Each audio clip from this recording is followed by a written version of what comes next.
She owned the jet, had the receipts, and still got told, "You can't be her," because sometimes the truth isn't enough when you don't look like the stereotype. It was already 83 degrees when Danielle Monroe stepped out of the black SUV at the private jet terminal in Miami. She pulled her sunglasses down over her eyes, shielding them from the morning sun, then adjusted the cuff of her navy blue travel suit. Her heels clicked against the tarmac as she walked with purpose. Smooth, sure, practiced. She was used to moving through the world like this.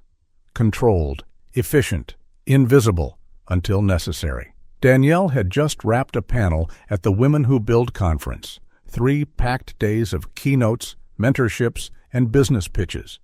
She'd stayed up till 1 a.m. reviewing seed rounds for a young founder from St. Louis, then still showed up early the next morning to speak about resilience in leadership. She wasn't trying to impress anyone. She was the one people came to see. As she approached the plane, her assistant Simone's voice chirped through the Bluetooth earpiece in her ear. They filed the flight plan. Weather's clean all the way back to Birmingham. Snacks on board. Oh, and the pilot is new, not the usual guy. Danielle stopped at the base of the steps leading to the jet. A tall man with a neatly pressed uniform and dark aviators stood halfway down, clipboard in hand. The name tag read Kessler.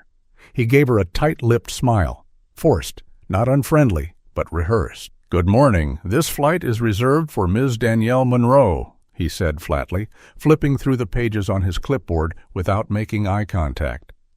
Danielle blinked, confused for half a second. "Yes, I'm Danielle Monroe." Kessler didn't respond right away. He looked up slowly, his eyes scanning her face, then her outfit, then the branded laptop bag slung across her shoulder. He chuckled, not loudly, but enough to be heard. "I'm sorry," he said, straightening his shoulders. "There must be a mistake. This jet's already been assigned to a passenger. Ms. Monroe is the primary on the manifest." Danielle stood there, not moving. "Yes, that's me, Danielle Monroe, founder of Vector Hive. The jet is mine." His face twitched, and for a second he looked like he wanted to apologize, but didn't. Instead, he stepped in front of the stairs, gently but firmly blocking her way. "I'm going to have to ask you to step back while we sort this out. You understand. Security protocols." Danielle's pulse quickened, but she didn't shout, didn't argue. She reached into her blazer pocket and calmly pulled out her ID, the digital charter receipt on her phone, and even a photo of her on the same plane 2 weeks ago. "I get it. You're doing your job," she said carefully. "But this is my plane. Everything's in order." He didn't even look at the documents, just glanced at her phone, frowned, and said, "We've had cases of imposters before. I'll need to verify through corporate." There was a pause, the kind of silence that only feels loud when it's heavy with judgment. Danielle took a breath. "So if I were a white guy in khakis and boat shoes, you'd be handing me champagne right now." The pilot's jaw moved slightly, but he didn't answer. Instead, he radioed someone in the terminal, speaking in low tones. Danielle stared past him at the plane that bore her name, literally. The last 3 letters of the tail number were DMO. It was hers. She'd worked 16-hour days for 7 years to make it so. And yet here she was, being told, politely, that she couldn't possibly belong. She glanced down at her phone and hit speed dial. Simone picked up on the first ring. "We've got a situation," Danielle said. But just when she thought it couldn't get more ridiculous, things took a turn that would leave her stunned. Simone didn't even hesitate. "I'll call Charter Direct right now." Danielle hung up and looked back up at the pilot, who was now joined by a second man, an older ground operations manager with a salt and pepper beard and a clipboard of his own. He glanced at Danielle, then at Kessler, and walked right past her to speak in hushed tones with the pilot. Danielle crossed her arms, watching both of them. Neither had made any effort to acknowledge her as the person most affected by this whole absurd scene. Finally, the manager turned to her, voice overly polite. "Ma'am, we're just trying to confirm a few things. This will only take a moment." She met his gaze squarely. "And while you confirm a few things, what exactly am I supposed to do? Sit out here on the tarmac and wait for someone to remember I own this plane?" He gave a small shrug, not unkindly. Just standard verification, ma'am. Danielle's patience was draining. Standard for who? Neither of them answered. Inside the terminal, passengers were boarding flights without being stopped. A white woman in yoga pants and a designer tote had just walked straight through security with a nod. No clipboard, no questions. Danielle took a slow breath, trying to keep her voice steady. I've had this charter service on contract for 3 years. I fly out of Birmingham every other week. I don't just use this plane, I lease it. I pay the salaries. That includes yours. Kessler finally looked up. You're saying you are Danielle Monroe? Danielle looked at him like he had just asked if water was wet. Yes, and I've said it 4 times now. He tilted his head slightly. I'm just having trouble believing that. There it was. Not security protocol. Not a missing confirmation. Just disbelief. Raw and unfiltered. Danielle lowered her voice. And why is that? Say it, out loud. He didn't. He wouldn't. He glanced at the ground ops manager again, but even he took a step back, suddenly looking uncomfortable. Danielle stepped forward, this time slowly, deliberately. You know what bothers me the most? She said, voice like steel. Not that you assumed I didn't belong. I'm used to that. I've had people doubt me in boardrooms, during investor meetings, even on panels where I was the keynote speaker. But this is different. Kessler narrowed his eyes slightly, bracing himself. You looked at me, she continued, and decided I couldn't be her. Not even by mistake. Not even by chance. Because your idea of who belongs here doesn't look like me. He shifted, clearly uncomfortable now. That's not... Look, I didn't mean it like that. Danielle nodded. But you did. You just didn't think I'd call it out. Her phone vibrated again. Simone, Danielle answered instantly. Talk to me. I just spoke to Charter Direct's head of operations, Simone said quickly. They're furious. The CEO is calling you in 2 minutes. Do not move from where you are. Danielle smiled for the first time that morning, but there was no joy behind it. She turned the phone slightly so the men could hear. My assistant is on the phone with your bosses, she said, and the only thing you should be verifying right now is how fast you can apologize. But before anyone had time to say a word, a silver sedan rolled up behind them, and out stepped someone who would flip the whole situation on its head. The silver sedan door opened, and out stepped Rhea Kinley, a regional flight liaison for Charter Direct, in a sharp maroon suit and low black heels. She didn't smile. She didn't ask questions. She walked with purpose, holding a tablet in one hand and her phone in the other. Danielle exhaled quietly. She knew Rhea. Kessler didn't. Who's this? He asked, stepping forward, still guarding the plane steps like it was some kind of vault. Rhea didn't break stride. Rhea Kinley. I'm with corporate. You must be the new pilot. Kessler straightened slightly. Yes, ma'am. First week on the Monroe route. Well, congratulations, she said without warmth. We'll talk about your future shortly. Danielle folded her arms, watching them. Rhea turned toward her. Ms. Monroe, I'm so sorry. This should never have happened. Danielle didn't say anything yet. She wanted to hear how Kessler would try to clean up the mess. He cleared his throat. I was just trying to follow proper identity procedures. She didn't have. She had everything, Rhea cut in. Her ID, her charter receipt, her digital contract. And if you had simply scanned the QR on her phone, like the protocol you apparently skipped over in onboarding, you'd have seen her name match the manifest and aircraft registration instantly. Kessler's face flushed. I was trying to avoid a security breach. She's the one who paid for the jet. He opened his mouth again, but this time the ground ops manager finally backed away completely, as if wanting no part in the fallout. Danielle finally spoke. He told me, to my face, that he didn't believe I could be me. Rhea looked back at the pilot, expression flat. Is that true? He hesitated. I didn't say it like that. But you said it. He looked down at the pavement. Rhea let the silence stretch. Then she stepped aside and turned to Danielle. Would you like to board now? Danielle nodded once. Yes, I would. As she moved past the men and placed one foot on the stairs, Kessler blurted out, I didn't mean to offend anyone. It's not about race. Danielle stopped, turned halfway, and tilted her head. Then what was it about? My height? My haircut? He didn't respond. She kept going, step by step, until she reached the top and turned back around. Her voice was clear, but calm. You looked at a black woman in a suit, holding all the right documents, and your brain short-circuited. I've been through TSA with fewer questions. The truth is, if I were a tall white man with a Patagonia vest and a golf bag, you'd have offered to carry my luggage. Rhea, still on the tarmac, didn't even blink. Mr. Kessler, leave your badge and credentials with the operations desk inside. He looked stunned. Wait, are you firing me? You'll be contacted by HR, she said. That's all I can tell you, for now. Kessler stood there, frozen, for just a beat longer, like he still didn't believe what was happening. Danielle sat down inside the jet, buckled in, and looked around at the interior she'd designed herself.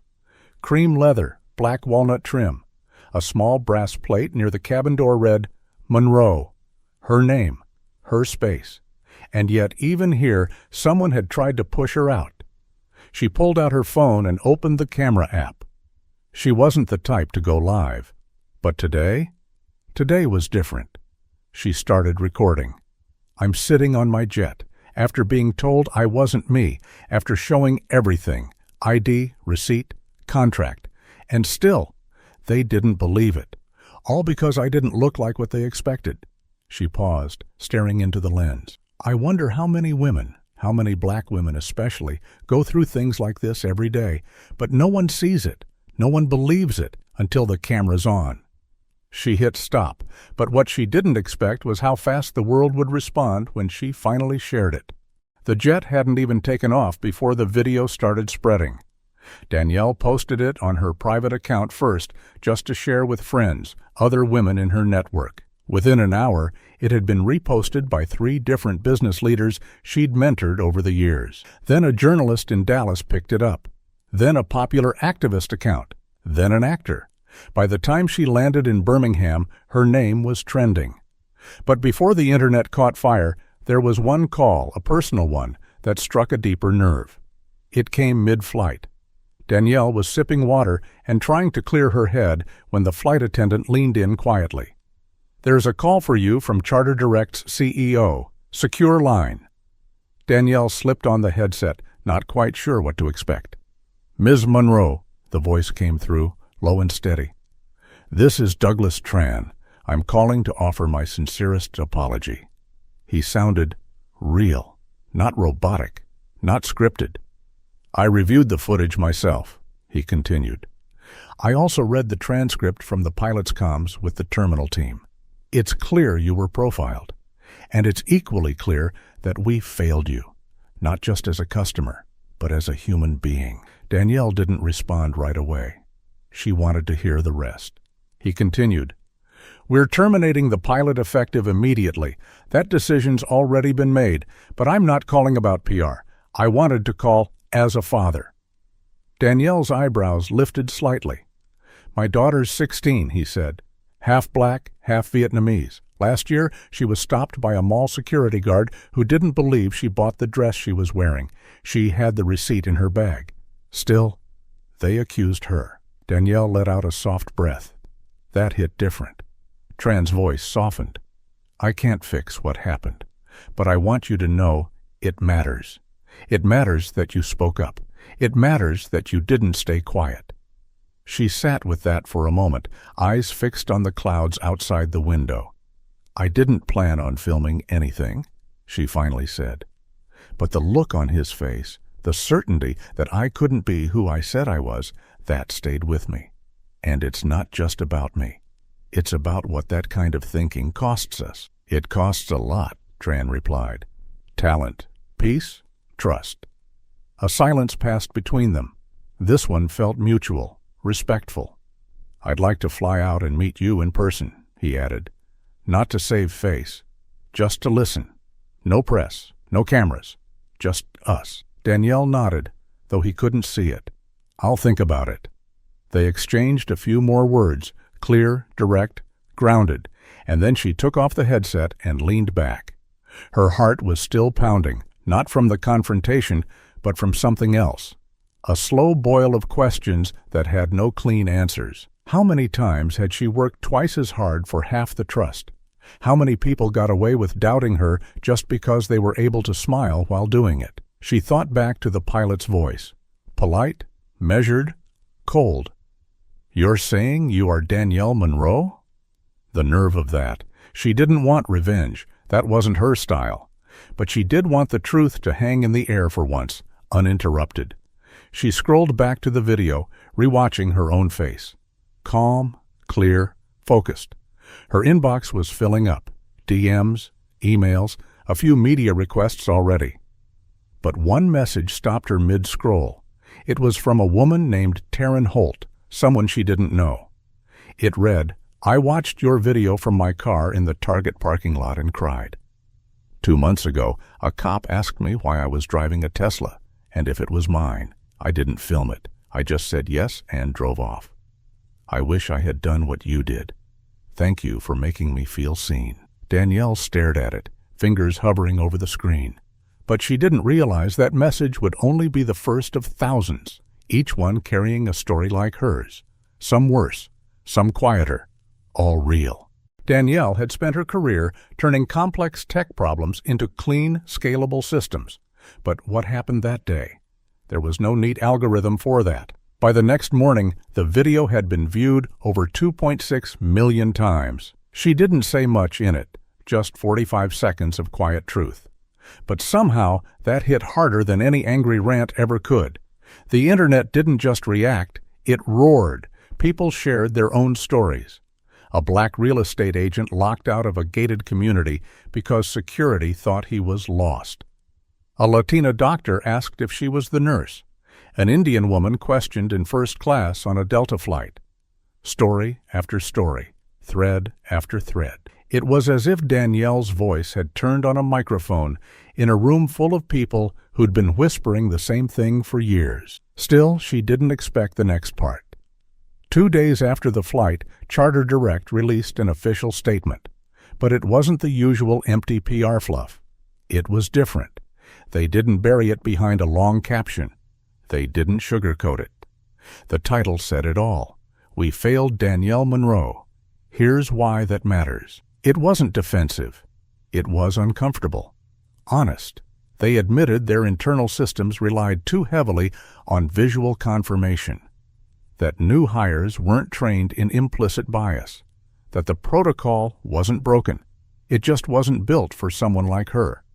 They ended with something no one expected. A commitment to let Danielle speak to the entire board. And when they offered her that chance, she took it. 3 days later, she sat at a long rectangular table in a glass-walled boardroom in San Diego, across from 8 faces. Some tense, some curious, all quiet. No filters, no press. Just her voice. She stood, hands in her pockets, wearing the same travel suit from Miami. "I'm not here for a payout, and I don't need you to build me a scholarship in my name," she said. "I'm here because I built something, and I got treated like a fraud in front of my own jet. That should scare every single one of you, not because of what it means for your brand, but because of what it says about how your people see black women in places we've earned." Someone at the end of the table shifted in his chair. Danielle didn't flinch. Bias is not always loud. Sometimes it's quiet, clean, smiling, dressed in a pilot's uniform. And it hides in places you don't audit, like assumptions. Another board member cleared her throat. "We're looking into new training models." "That's not enough," Danielle interrupted. "If your training doesn't touch on lived experience, it's just another checkbox. Bias isn't a bug, it's baked in. And if you don't rebuild the code, it just keeps running in the background." There was a pause, and then someone spoke, softly. It was a board member named Elijah Kim, a man in his 60s who hadn't said a word until now. "My wife is black," he said. "She's been followed in stores. Once, a neighbor asked her if she was the help, and I didn't really understand how bad it felt until she stopped telling me about it. The silence that followed was heavy, but not hostile. Danielle gave a small nod. "This isn't about canceling people," she said. "It's about accountability. Because if the system doesn't believe people like me belong, then people like me are forced to prove we do. Every single day. In every single room." By the end of the meeting, the board agreed to a top-down review of their hiring, vetting, and training processes. Danielle wasn't holding her breath, but it was a start. As she stepped out of the building and into the California sun, her phone buzzed again. Another message, this time from a man named Cedric in Arizona. "You didn't ask to be the example, but thank you for becoming one anyway." Danielle smiled faintly. She didn't feel like an example. She just felt tired. But the story wasn't finished, not yet. Because the moment she stopped trying to protect everyone's comfort, something unexpected happened. The truth didn't just spread. It stuck. A week after it all happened, Danielle stood in her backyard, phone in hand, watching her dog chase squirrels around the edge of the fence. She hadn't opened her email in 2 days. She needed space. But the world hadn't stopped talking. And this time, it wasn't just talking about her. It was talking about what her moment represented. CNN called. NBC wanted to do a sit-down. A talk show offered to fly her out to Los Angeles. She said no to all of it. Not because she wasn't grateful, but because she didn't want her face to be a symbol people pointed to without understanding the weight behind it. A neighbor she barely knew waved over the fence that morning. "I saw your video," she said. "I showed it to my teenage son. He needed to see that." Danielle thanked her, smiled politely, then went back inside. She wasn't angry anymore. She wasn't sad either. But she was aware, more than ever, of how much work still had to be done. Not just on a company level, but on a human level. It was never about one pilot, or one mistake, or one uncomfortable morning in Miami. It was about all the moments that came before that one. The job interviews where she was overqualified. The meetings where she was mistaken for the assistant. The raised eyebrows when she introduced herself as the CEO. The way people looked at her husband when he picked her up in her Porsche. It added up. Every time. That's why she recorded the video. Not to go viral, not to make headlines, but because staying quiet started to feel like giving permission. The craziest part? Her inbox was still filling with messages. Strangers, colleagues, mothers, teenagers, some black, some not, all of them with stories. And all of them saying the same thing. "Thank you for saying something when I couldn't." Later that evening, Simone called. "Just checking in. How you holding up?" Danielle sank into the couch and pulled a blanket over her lap. "I'm tired, but not sorry." "You shouldn't be." There was a pause. "You know," Simone added, "we always say representation matters, but what you did, that wasn't just representation. That was resistance. That was reclaiming space." Danielle didn't say anything for a second. Then, "It shouldn't have to be resistance. I should just be able to get on a plane." Simone sighed. "You're right.